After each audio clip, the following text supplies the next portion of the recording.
Hi అండి, welcome to లేకాస్ recipes. ఈరోజు మన వంటలలో స్పెషల్ ఏంటంటే సజ్జ భక్షాలండి.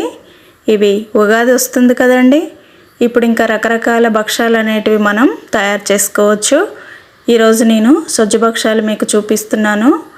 నేను గోధుమ పిండితో తయారు చేసి చూపిస్తున్నానండి.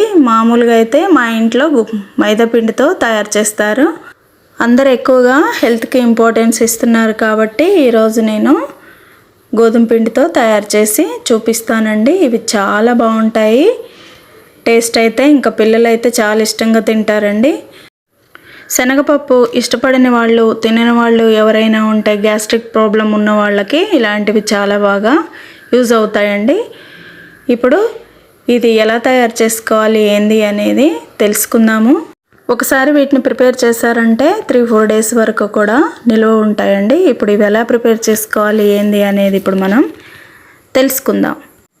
ముందుగా ఒక కడాయిని తీసుకోవాలండి. తీసుకొని స్టవ్ మీద పెట్టుకొని స్టవ్ ఆన్ చేసుకున్న తర్వాత అందులోకి 2 టేబుల్ స్పూన్ల నెయ్యిని వేసుకోవాలి. నెయ్యి వేసుకున్న తర్వాత కొంచెం నెయ్యి వేడెక్కగానే ఇందులోకి 1 కప్పు బొంబాయి రవ్వని వేసుకోవాలండి. బొంబాయి రవ్వ అంటే సూజీ అంటారు కదండి. రవ్వని వేసుకోవాలి. నేను ఒక స్టీల్ కప్పుతో తీసుకున్నానండి. తీసుకొని అది అందులో వేసేసి లైట్గా ఫ్రై చేసుకోవాలి. ఇలా నెయ్యి వేసి ఫ్రై చేసుకోవడం వల్ల మనకి భక్షాలు అనేటివి చాలా టేస్టీగా ఉంటాయి. కొంతమంది అయితే మామూలుగా నీళ్లు కాగబెట్టేసి డైరెక్ట్గా రవ్వను వేసేసి లోపల రవ్వ పూర్ణం అనేది తయారు చేస్తారండి. అలా కాకుండా ఇలా లైట్గా మనం ఒక 5-10 నిమిషాల పాటు సిమ్లో పెట్టుకొని ఇలా రవ్వను వేయించుకుంటే లోపల పూర్ణం టేస్ట్ అనేది చాలా బాగుంటుందన్నమాట. చూసారా, రవ్వ అనేది ఇలా కొంచెం వైట్గా అయ్యేలాగా ఫ్రై చేసుకోవాలన్నమాట. ఫ్రై చేసుకున్న తర్వాత ఇప్పుడు మనం 1 కప్పు రవ్వను వేసుకున్నాం కాబట్టి అదే కొలతతో మనం పక్కన స్టవ్ మీద రవ్వ వేసుకున్న కప్పుతో 3 కప్పుల వాటర్ని వేడి చేసుకోవాలి. వేడి చేసుకున్న వేడి నీళ్ళని ఇప్పుడు ఈ రవ్వలో వేసేసుకోవాలి. ఇప్పుడు నేను పోసినవి వేడి నీళ్ళండి, మరీ బాగా మసలవసరం లేదు, మామూలు వేడైతే సరిపోతుంది. అలా వేడైన వాటర్ని అందులో వేసేసి రవ్వంతా దగ్గర పడే వరకు ఉడికించుకోవాలి. మీడియం ఫ్లేమ్లో పెట్టుకొని ఉడికించుకోవాలండి. ఇప్పుడు చూసారా, ఇలా దగ్గరగా అయిపోతుంది అనమాట. రవ్వంతా పూర్తిగా ఉడికిపోవాలి. తెల్లగా అనేది ఉండకుండా మంచిగా ఉడికించుకోవాలి. ఉడికిన తర్వాత ఇప్పుడు అదే కప్పుతో 1 కప్పు చక్కెరని వేసుకోవాలి. ఇది మామూలు స్వీట్ ఉంటుందండి. కొంచెం ఎక్కువగా స్వీట్ ఇష్టపడే వాళ్ళు ఇంకొక 1/2 కప్పు అలా వేసుకోండి. నేనైతే 1 కప్పు వేసాను. మీరు తినేదాన్ని బట్టి స్వీట్ అనేది వేసుకోవచ్చు. 1కి 1.5 కప్పు కానీ 1.25 కప్పు కానీ వేసుకోవచ్చు. నేనైతే 1 కప్పు వేస్తున్నాను. ఇప్పుడు ఈ రవ్వ అనేది కొంచెం దగ్గరగా అవ్వాలన్నమాట. కొంచెం ఏంటంటే మనకి పూర్ణం అనేది మరీ బాగా గట్టిగా కాకుండా ఈ కన్సిస్టెన్సీలో ఉన్నప్పుడు మనం ఫ్లేమ్ ఆఫ్ చేసేయాలి. ఇప్పుడు ఆల్రెడీ ఫ్లేమ్ ఆఫ్ చేసేయాలండి. ఆఫ్ చేసిన తర్వాత ఇప్పుడు ఇందులోకి 1/2 టీ స్పూన్ ఇలాచి పౌడర్ని వేసుకోవాలి. వేసేసుకొని ఇప్పుడు మళ్ళీ ఒకసారి బాగా కలుపుకోవాలి. చూసారా, ఇలా మంచిగా సాఫ్ట్గా అయిపోతుంది అనమాట. మనం రవ్వ నెయ్యిలో వేయించుకోవడం వల్ల మనకి ఉండలు అనేటివి కట్టకుండా ఇలా సాఫ్ట్గా ఉంటుంది. అదే మనం డైరెక్ట్గా వాటర్లో వేసేసామనుకోండి ఉండలు కట్టినట్టుగా అయిపోతుంది అనమాట. మనకిప్పుడు పూర్ణం అనేది రెడీ అయిపోయిందండి. ఒక 45 మినిట్స్ 1 అవర్ తర్వాత కొంచెం వేడి అనేది చల్లారుతుంది. అప్పుడు ఇలా ఉండల్లాగా ప్రిపేర్ చేసుకోవాలి. కొంచెం చేతికి నూనె అంటించుకున్న తర్వాత మనకి ఎంత సైజులో అయితే కావాలో అంత సైజు ఇలా లడ్డూల్లాగా ప్రిపేర్ చేసుకోవాలి. చేసుకొని ఇలా తయారు చేసుకున్న రవ్వ పూర్ణం లడ్డూలన్నిటిని కూడా ఒక ప్లేట్లోకి పెట్టుకోవాలి. అన్నీ ఒకటే సైజులో రెడీ చేసుకుంటే మనకి ఈజీగా ఉంటుందండి. ఒకటే సైజులో వస్తాయన్నీ. మళ్ళీ కూడా మనము అన్ని లడ్డూలని ఒకసారి ప్రిపేర్ చేసుకొని పెట్టుకుంటే మనకి చేసుకునేటప్పుడు కూడా ఈజీగా ఉంటుంది. ఇలా ప్రిపేర్ చేసుకున్న రవ్వ పూర్ణం అంతా కూడా లడ్డూల్లాగా చుట్టుకొని పక్కకు పెట్టుకున్న తర్వాత ఇప్పుడు పిండి ఆల్రెడీ కలిపి పెట్టానండి. ఆ క్లిప్పింగ్ ఫోను ప్రాబ్లం ఇచ్చిందండి. దాంతో నా క్లిప్పింగ్ అనేది మిస్ అయిపోయింది. ఇది 1.5 కప్పుల గోధుమ పిండిని 2 టేబుల్ స్పూన్ల ఆయిల్, 1 చిటికెడు ఉప్పు వేసేసి ఇలా సాఫ్ట్గా మెత్తగా కలుపుకొని 1 అవర్ పాటు బాగా నానబెట్టుకోవాలన్నమాట.